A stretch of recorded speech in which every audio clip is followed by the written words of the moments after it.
mungkin waktu itu gue masih usia kelas 1 SD kali ya. Dimana gue tuh kelas 1 SD gue sudah beberapa kali melihat orang berhubungan intim. Itu om gue lah, bude gue lah. Ada seorang kepala sekolah, ternyata kepala sekolah itu bukan pelecehan sih, karena gue suka gitu pada masa itu ya. Jadi gue digrepe-grepe dan dimasturbasi alat kelamin gue bukan, bagi gue itu bukan pelecehan, karena gue juga mengharap gitu loh. Oh, oke. Cewek? Cowok. Anjing.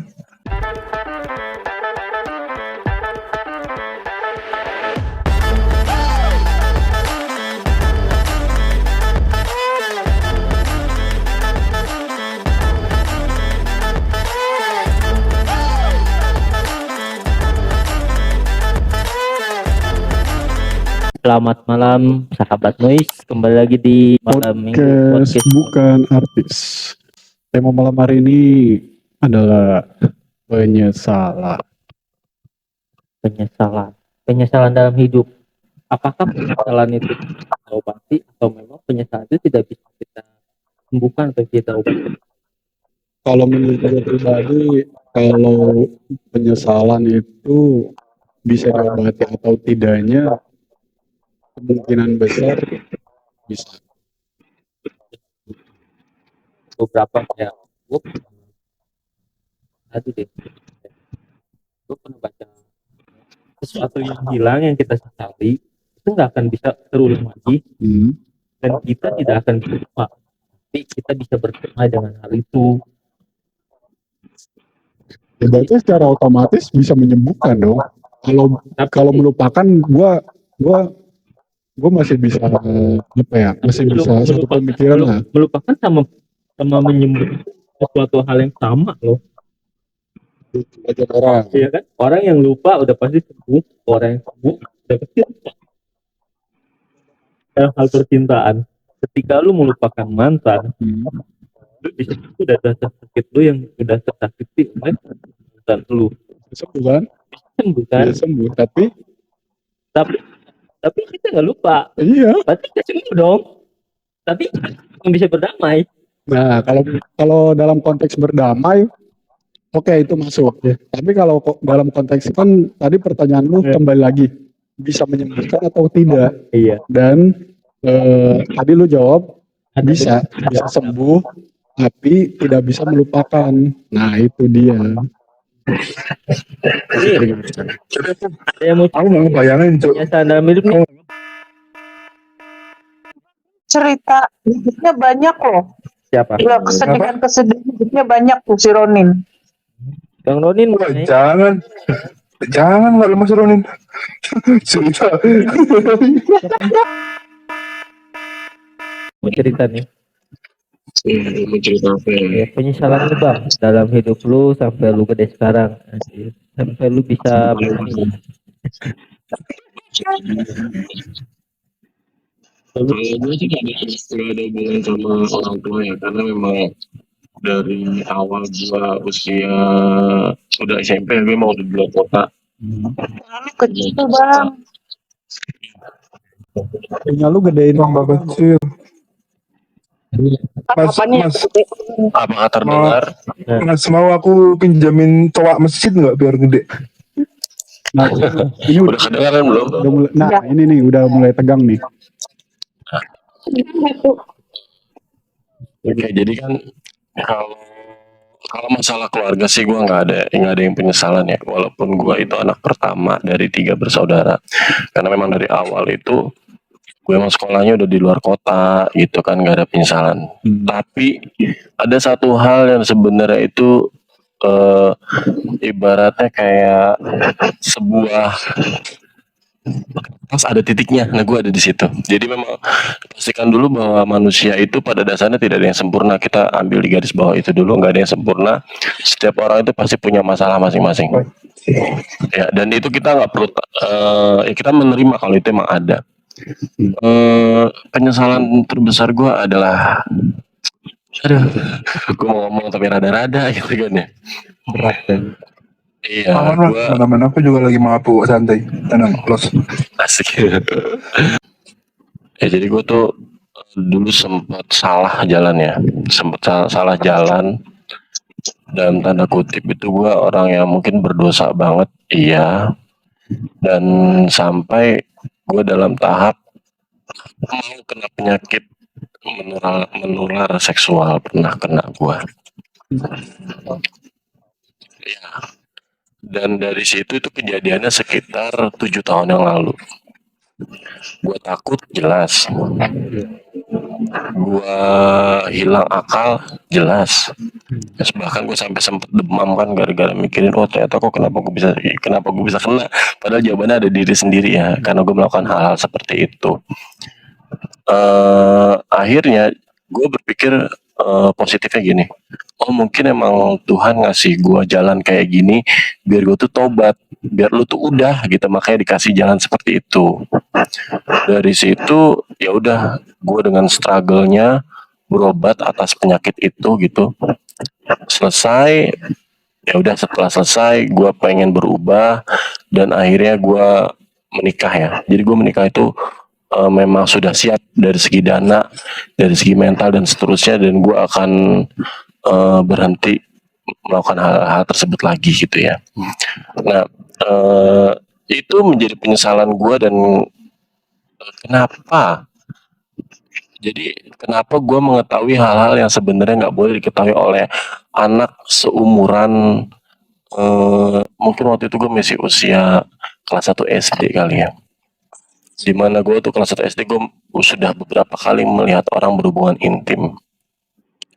Itu om gue lah, bude gue lah, Di lingkungan. dengan orang, maksudnya ini orang yang berbeda ya, bude gue orang yang beda, om gue orang yang beda gitu kan ya. Bahkan sampai pernah loh, ini kejadian nyata loh, pernah suatu ketika gue pulang kampung, set kamar sebelah mendesah, kamar sebelah mendesah, kamar sebelah lagi kulit beradu kulit gitu kan. Itu yang akhirnya membuat gue merasa Rasa ingin terganggu. tahu tinggi gitu. Ya, rasa ingin tahu terhadap seks itu tinggi. Dan akhirnya waktu itu gue belum tahu yang namanya masturbasi, asli gue nggak tahu. Jadi gue pada saat gue SMP, temen gue ngasih tahu, lo cara masturbasi itu kayak gini, gini, gini, gini. Akhirnya gue lakuin. Nggak cukup sampai situ. Suatu ketika gue melakukan hubungan seksnya, tapi ini bukan sama cewek, sama cowok gue ngelakuin. Bangsat. Di umur? Alasannya apa? Alasannya biar nggak hamil, itu doang. Itu di umur berapa? Itu di SMP kelas 1. Sampai kelas 1. Asing baru belajar coli terus langsung sama cowok, Mas. Enggak, waktu itu masih sendiri. Lama-lama ada seorang kepala sekolah, ternyata kepala sekolah itu bukan pelecehan sih, karena gue suka gitu pada masa itu ya. Iya, iya.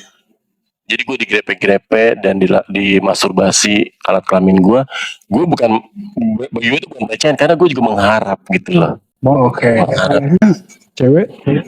cowok. Anjing. Udah dari situ kejadiannya, dan gue cinta sama kepala sekolah gue. Cinta dalam tanda kutip nafsu mungkin ya, ada setannya di situ. Akhirnya waktu gue di daerah Jawa Timur, gue semakin menggila, bang. Semakin menggila. Di Jawa Timur kayaknya ini ya terlalu kayak gitu ya. Ya, tapi gue di kampung, bang, masalahnya. Di daerah pedesaan. Ya. Memang pada masa itu gue nggak melakukan anal seks ya, cuma melakukan ya masturbasi, kulum gitu ya, kulum kayak gitu. Dan gue melakukannya dengan orang-orang yang lebih berumur daripada gue. Misalkan kayak usia bapak-bapak tuh gue tuh ngelakuinnya. Bahkan sama anak usia sendiri, usia yang seumuran gue jarang sekali melakukan itu. Tapi yang dari situ bikin gue itu otak gue sakit, tau gak lo? Otak gue sakit di situ. Umur berapa? SMP sekitar 1, 2, 3 lah, itu 1, 2, 3. Sampai gue di usia 32 tahun gue berhenti. Tapi bekasnya masih ada. Bisa bayangin ya, dari SMP. Perbuatan terlarang tersebut gue lakukan paling parah itu di usia sekitar, gue tuh waktu nakal-nakalnya tuh usia berapa ya? sekitar tahun 2000. Gua tuh nikah tuh tahun 2004, berarti tahun 2012.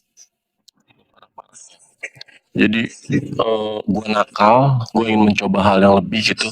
Akhirnya apa yang terjadi? Gue main bertujuh, Anjing. cowok cewek, Cowok semua cowok cewek, Bisa dibilang pakai. bisa dibilang begitu. seumuran. Macem-macem. Ada yang seusia ibu-ibu, ada yang seusia bapak-bapak, ada anak SMP, anak SMA kayak gitu. Berarti Sepertinya di satu ruangan itu.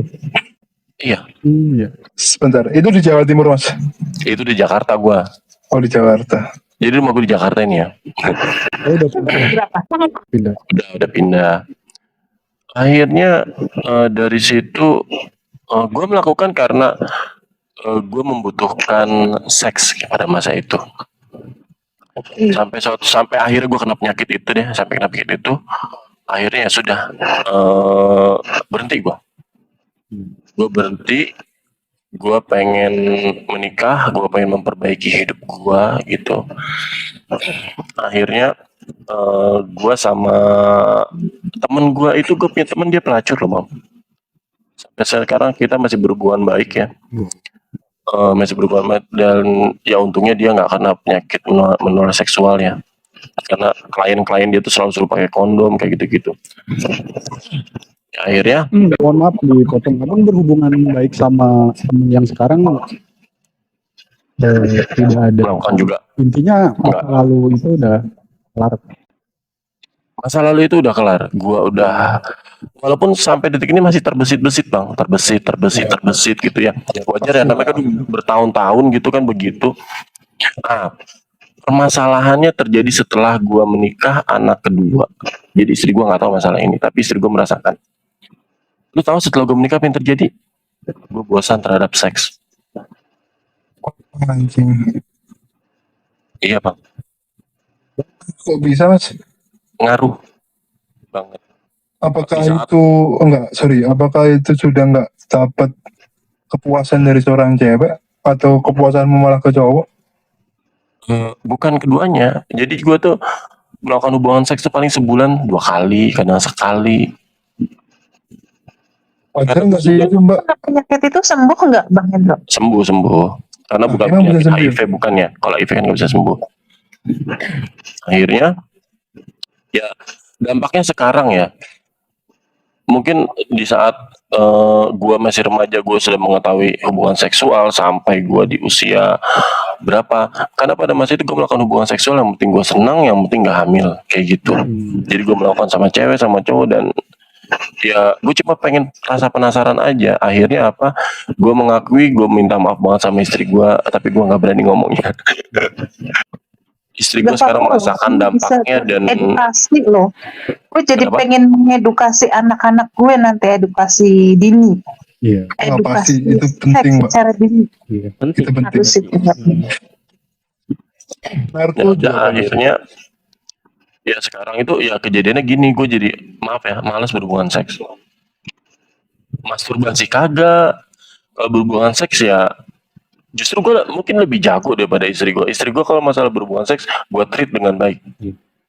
Gue treat foreplaynya, gue perbaik, gue bagusin permainan utamanya, sampai gue bersihin semua badan dia setelah kita melakukan hubungan seks kayak gitu. Gue ngelakuin itu, dan untuk menebus kesalahan gue yang istri gue tidak tahu, ini istri gue nggak tahu bang masalah ini.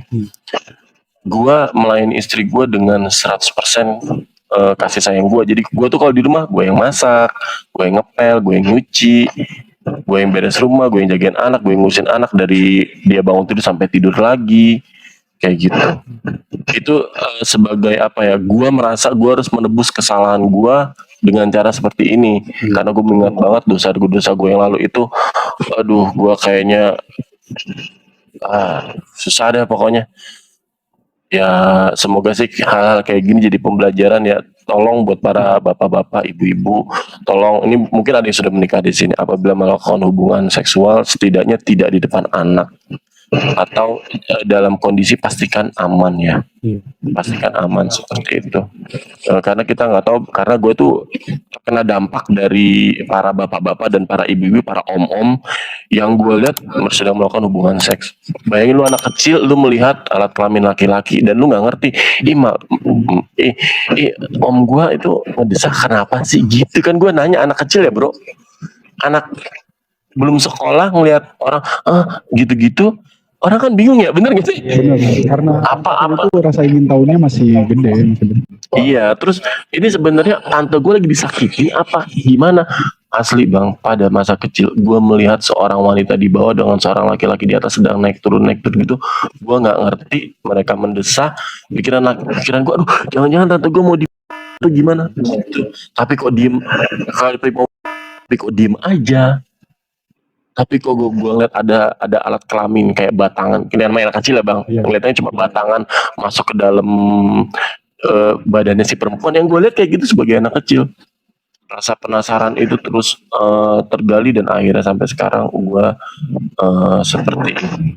Oh, sorry mas, itu kau tempat tinggalnya di sorry banget, di tempat seperti itu apa emang di rumah? Di rumah. Anjing, Kenapa ya? Tapi berarti kayak terlalu terbuka banget ya berarti ya.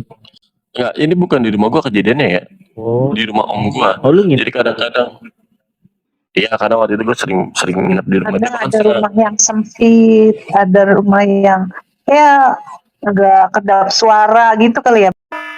betul. Jadi kadang ada yang lagi plak gitu, nah pintunya lagi kebuka, ya gue lihat lah. Walaupun mata gue pura-pura ini, tapi gue melihat apa yang terjadi di situ. Akhirnya sampai sekarang ya ternyata dampaknya itu ya seperti ini. Akhirnya gue jadi, kadang gue merasa, kadang gue ya dalam pemikiran gue, gue pengen deh melakukan hubungan seks seminggu sekali aja gitu. Bang, lu percaya sama gue nggak horny bang. Dalam 1 bulan tuh horny-nya gue cuma sekali doang. Itu kejadian dampaknya, makanya beruntung banget buat teman-teman nanti misalnya udah nikah nih, bisa orang baru nikah kan begituan ya bang ya, Iyalah. selama berminggu, justru gua nggak kayak gitu ya, gue cuma ya sehari sekali, kadang ada orang sampai sehari itu 3 kali 4 kali pas baru pengantin baru. Iya, Gue malah sehari sekali, bahkan itu nggak nyampe sebulan gue udah mulai berkurang. Iya, udah mulai jenuh. Padahal kalau gue pikir-pikir ya, sebenarnya sensasi seks apa lagi sih yang gue inginin? Lu udah ngelakuin semua loh dalam hati gue gitu. Lu udah ngelakuin semua, apa lagi? Ya, seperti itu akhirnya.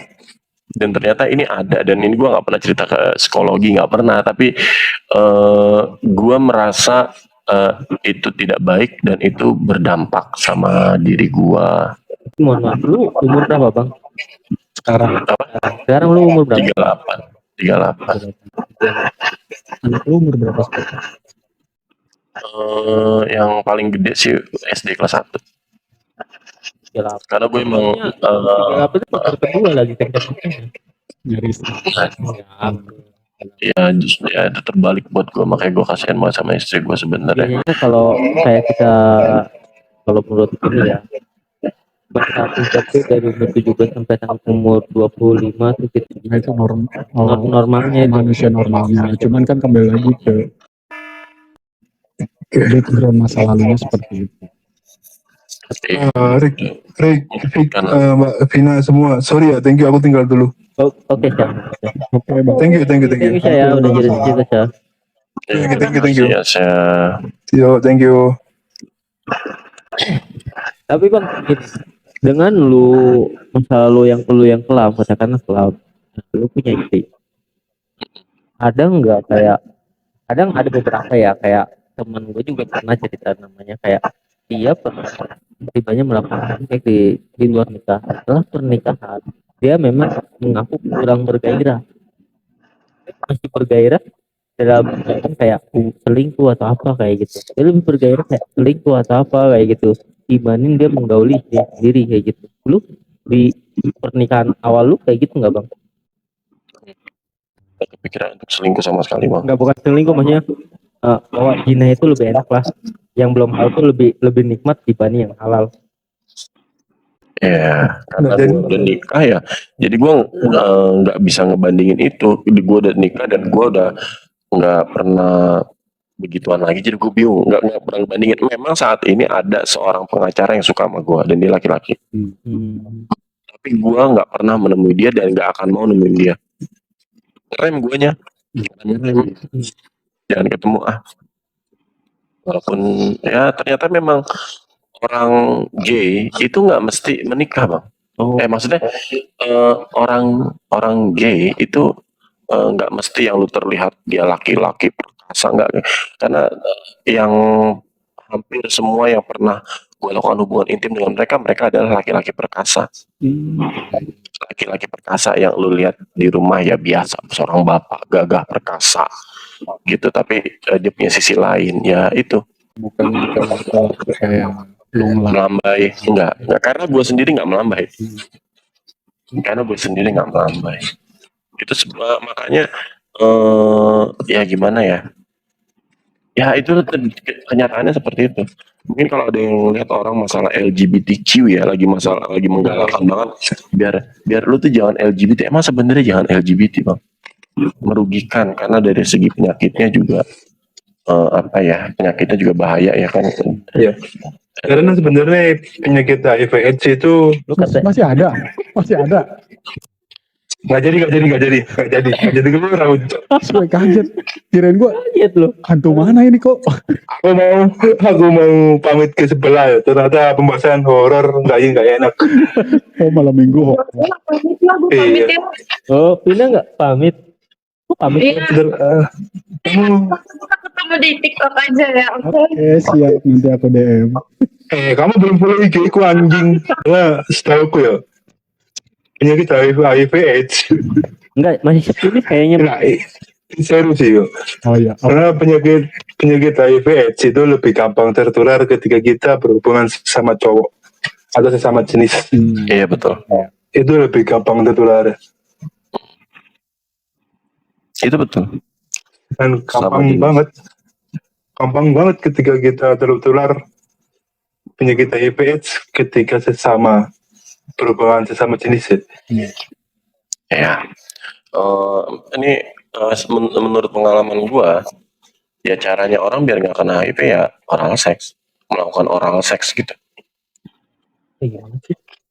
Tanpa masukkan punyamu ke lubang dia. Ini dianya cowok apa cewek? Ya cowok-cewek terserah. Cowok cewek terserah. Lu masa nggak pernah oral sih? Buat syarat ya, nggak boleh ada sariawan di mulutnya. Oh iya karena Apaan? bakteri. Iya, Tapi enggak mas. Cewekku dulu waktu sariawan kayak gitu ya. Itu kan Malah sembuh anjing. buat sama lu. Malah sembuh anjing. Sumpah. Malah sembuh pak. jadi kalau kita lagi sariawan itu kan pembuluh darah terbuka tuh, orangnya, lukanya. Jadi kalau kita ternyata melakukan oral seks kepada orang yang kena HIV, masuk tuh bakterinya. Ya bakteri virus ya. Ya gitulah kira-kira pengalaman gua yang akhirnya berdampak sama gue yang sudah di usia 38 ini. Cara mengatasi, misalkan ya, sekarang cewek cowok bang. Dua-duanya cewek cowok. Iya sekarang. Observasi ke anak lu, Nah apalagi rasa ketakutan lu nanti anak gua kayak bapaknya. Nama apalagi sama anak cowokmu ya. kan namanya juga tabur tuai, Ya. Iya, rumput ada ketakutannya. kayak gitu. Ada. Karena kekhawatiran kita para cowok pasti Anjing nggak gitu juga. Cuma masa kau bilang bapaknya dia juga gay, anjing nggak bisa gitu cowok. Maksudnya cara Iya. mengatasi ketakutan itu. Iya kan terpas cara mengatasi ketakutan itu kan kita takut ya kayak gitu. Kayak gue nih misalkan Gua nanti punya anak kan takut gua ketika ada cowok main ke anak gua kayak assalamualaikum om kayak gitu. Jangan lebih tahu atas lu kayak gitu kan. Ya dulu gue playboy, jangan sampai anak gue gitu. Gimana bang? Nggak ada sih, gue nggak ada treatment tertentu sih untuk itu nantinya sih. Berarti ayo optimis. Iya, optimis aja karena kayak memang nanti anak gue ya sekolahnya kan di boarding school kan harusnya sih lebih baik sih ya nantinya. Emang udah rencana karena emang beberapa keluarga gue sudah ada yang sekolah di sana. Jadi nanti kalau anak gue gede ya di sana sih. Tapi setiap kekhawatiran itu pasti ada. Tapi mungkin gue akan selalu berprinsip ini hidup gue. Belum tentu anak gue mengalami seperti itu. Iya betul. Banyak-banyakin doa aja. Mungkin ya doa. Apalagi abang sekarang jadi yang lebih baik-baik. Ya, Baru dengar ketika Anjing keren loh, Cuk. Orang yang bisa lepas dari jeratan seks ya. Iya, Keren banget anjing. karena yang gua rasain kayak misalkan kayak mabuk banyak kan ya pengalaman gua ya temen-temen gua misalkan kayak mabuk itu masih bisa berhenti rokok itu bisa berhenti tapi kalau untuk hubungan seks itu kayaknya susah loh. Untuk melepas itu kayaknya susah banget Susah lah mas. iya kan. Masih untung ya. iya benar. Bahkan meskipun cewek pun aku yakin itu pasti rasa itu pasti ada. oh iya kalau cewek ya. Ya kayaknya sama semua orang sih. Karena teman gue aja yang jadi pelacur hari ini. Ya dia kalau dibilang nyesel. Tapi ya udah kerjaan dia. Dia tuh sehari aja. Bukan sehari ya. Sebulan aja bisa dapat 60 juta dari begituan. Bangsa mau jadi Aku mau jadi gitu. Gitu mau jadi gue soalnya. enggak kalau gitu aku mau jadi gigolo, Cuk. iya. Beneran. Tapi memang Jadilah Bener. sesukamu, jadilah sesukamu. Mas kalau jadi Mas kalau jadi gigolo gitu gimana mas? aduh gue gak tahu deh Bang. Ada jalan nggak sih? Ada jalannya aja. Pengen banget tuh sama tante-tante gitu ya. Aku porotin Jalan- uangnya. Astagfirullah. Kali iya ya. Pasti bisa. Apa? Iya, channel tante-tante yang masih itu yang kaya gitu ya. Terus Aku udah Terus tobat ditanyain begitu. Anjing. terus ku nikahi gitu. Terus ku Nggak ada nikahi. sih. Aslinya sih udah nggak ada. Gue cuma kontak sama orang-orang yang seperti itu cuma ada 2 orang aja. Tapi kita sudah tidak melakukan itu. Yang satu dia seorang dokter di rumah sakit ternama. Dia punya anak, punya istri gitu ya. Dokter, ganteng dokternya. Temen gue yang pelacur itu satu lagi. Lu jangan kaget ya. Satu lagi jangan kaget anak kiai. Bangsat. Enggak sih, enggak Anak kiai. Iya. kaget. Jadi memang sebenarnya hal seperti itu tuh tidak melihat dari lu backgroundnya apa, profesi lu apa, enggak ngelihat. Orang dosa-dosa aja, karena dosa itu udah masing-masing urusan. Kayaknya semua orang punya pemikiran yang sama ya. Karena aku diajarin temanku yang narko terus ngewe itu anak guru ngajiku anjing. Sumpah banget. Iya.